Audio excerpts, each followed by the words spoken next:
उद्या दिनांक 19 मार्चपासून चैत्र नवरात्रोत्सवाला प्रारंभ होत असून मालेगाव शहरासह संपूर्ण तालुक्यात भक्तीचे वातावरण निर्माण झाले आहे। विशेषतः मालेगाव केळी रस्त्यावरील निसर्गरम्य परिसरात असलेल्या स्वयंभू श्री तुळजाभवानी मंदिरात उत्सवाची जय्यत तयारी करण्यात आली असून भाविकांमध्ये मोठा उत्साह पाहायला मिळत आहे। मालेगाव येथील हे तुळजाभवानी मंदिर अत्यंत जागृत मानले जाते। येथील देवीची मूर्ती स्वयंभू असून ती दिवंगत तुळजारामजी गाभणे यांना त्यांच्या शेतात सापडली होती। त्यानंतर त्यांनी स्वखर्चाने शेतामध्ये मंदिर उभारून गर्भगृहात देवीची शास्त्रोक्त पद्धतीने स्थापना केली।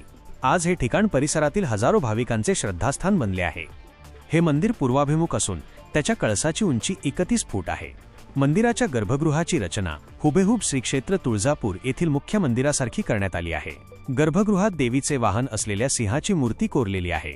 मंदिराच्या परिसरात 12ही महिने पाणी असलेली विहीर असून मंदिरालगत आसरामाता श्री संत गजानन महाराज आणि विठ्ठल रुक्मिणी श्री शंकर यांचीही मंदिरे आहेत। तसेच गणेश, शंकर, आसरामाता, नीलनाग हनुमान आणि शिववाहन नंदी यांच्या मूर्तींचीही स्थापना करण्यात आली आहे। चैत्र नवरात्राच्या निमित्ताने संपूर्ण मंदिर परिसराचे रंगकाम करण्यात आले असून विद्युत रोषणाईने मंदिर झळाळून निघाले आहे। दर मंगळवारी आणि पौर्णिमेला येथे मोठी गर्दी असते, मात्र नवरात्रोत्सवात ही गर्दी कैक पटीने वाढते। उत्सवादरम्यान दररोज सूर्योदयाला आणि सूर्यास्ताला विशेष महाआरतीचे आयोजन केले जाते।